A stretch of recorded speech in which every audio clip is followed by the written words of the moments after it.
আরে মূর্খ, এটা কসমস বাজার না, এটা কক্স বাজার হবে। আব্বা, বাজান, তুমি কোন অফিসের বস? আব্বা, তুমি আন্তাজি কথা কই না তো। আন্তাজি কথা কই মানে এই পুং পাং লাগায়া কই যাস? আমি কক্স বাজার যাইতাছি। কি কস গোলামের ভূত? তুই কসমস বাজারে যাস? বাড়ির ভিতরে যে এতটা কাম টাম করে রয়েছে, খেটটি দেয়া লাগবো, এটি তো তুই কসমস বাজারে যাইতাছ হবে। কস বাজার আর শখ বাজার যেটাই হোক, এটি খুললে মুললে বাড়ি দিয়ে কাজ করগা যা। আরে আব্বা, তুমি বুঝতেছো না কে? আমার ফ্রেন্ডটা দাঁড়িয়ে আছে, তাড়াতাড়ি রেডিমেডি হইয়া।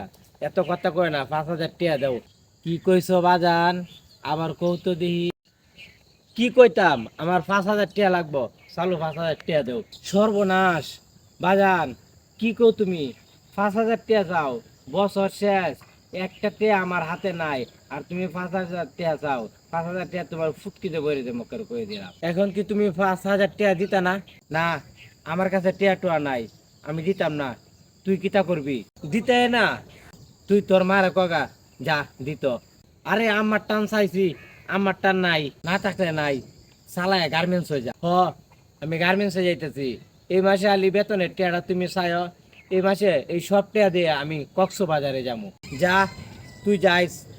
আমার বাড়ির তোর ভাতও নাই। আচ্ছা, ভাত না থাকলে নাই, আমি রুটি খাইয়া বাচ্চাতাম। কত বড় সাহসটা এর দ! 5টা টিয়া নাই 20 খাইতাম, আর 5,000 টিয়া লইয়া কসমস বাজারে যাইতো।